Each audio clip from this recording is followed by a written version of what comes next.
So today we're going to replace a damaged lower radiator support with the Team Z lower radiator support replacement. These are made to fit any Ford Foxbody Mustang from 1979 to 1993, and they're a direct replacement for the lower radiator support on the front. So to start, I'm going to take off the two rubber bumpers. Now these should come off here. They just have some tabs on the bottom of them. If I show you, there you go. Those are the tabs there, and these are just going to pull off. These are reusable on the Team Z piece here, so I'm going to take these off and save them and set them aside. Now before I get started, I'm going to take some measurements of where the car sits now to make sure I don't change it by removing this cross piece. So I'm going to hook a tape measure from the inside of my frame rail here, and I'm going to stretch all the way across here to make sure my cross car width does not change once I take this lower radiator support out. Okay, when I go all the way across, from inside to inside, it's going to be 33 inches even, and that is my starting point. A couple other measurements I'm going to take are going to be on the Team Z piece itself. I want to make sure the center of my bar here aligns up with the center of where this brace is. So I'm going to take some measurements with a tape measure here, which is going to be approximately 1 3/8 inches on the center here.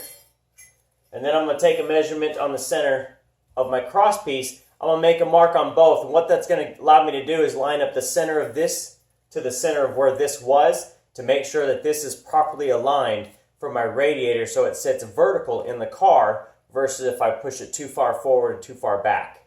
Now with all my initial measurements taken of cross car for the car itself, where the center of the bar is on the Team Z Motorsports lower radiator support, plus where the center of this beam itself coming across, I can now put the crash beam back across the front bumper itself.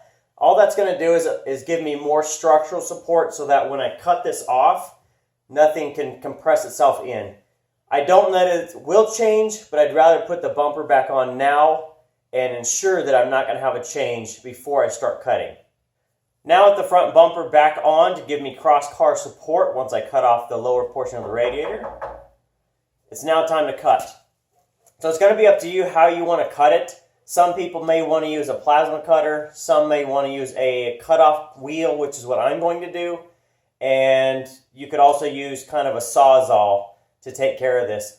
Just keep in mind that you want to cut close to the frame rail at the top up there where you've put your mark. And that there's also going to be on the frame rail itself, you'll notice it has kind of a downward tab.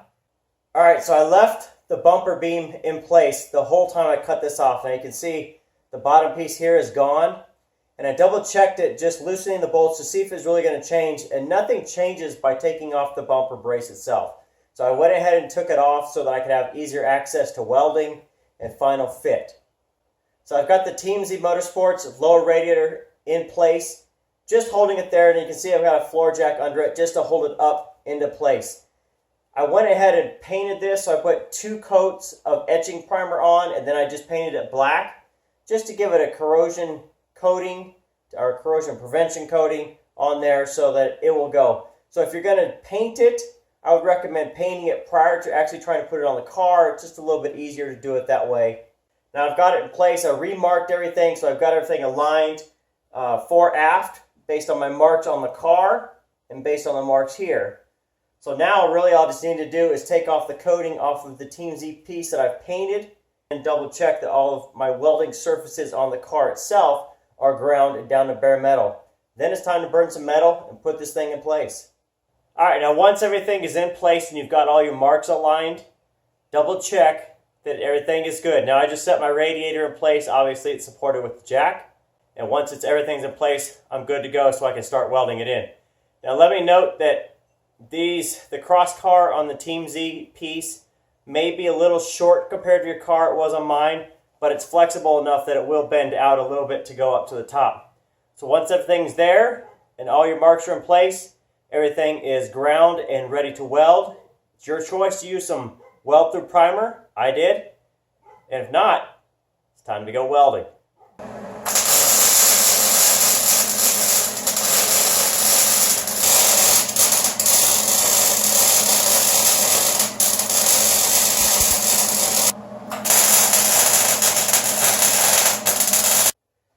Now once you're satisfied with all of your welds, you can let them cool, hit them with some etch primer, and then some paint to match all the black that you've done or another color.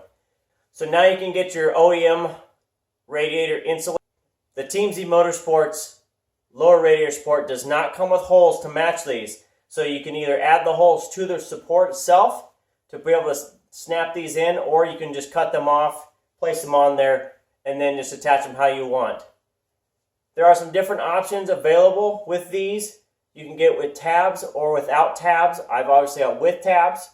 Now they don't make one for a car with AC, which would have two separate ones out here for the condenser. This is a great time to go to teamzmotorsports.net and let them know you need one for AC, to have them develop it.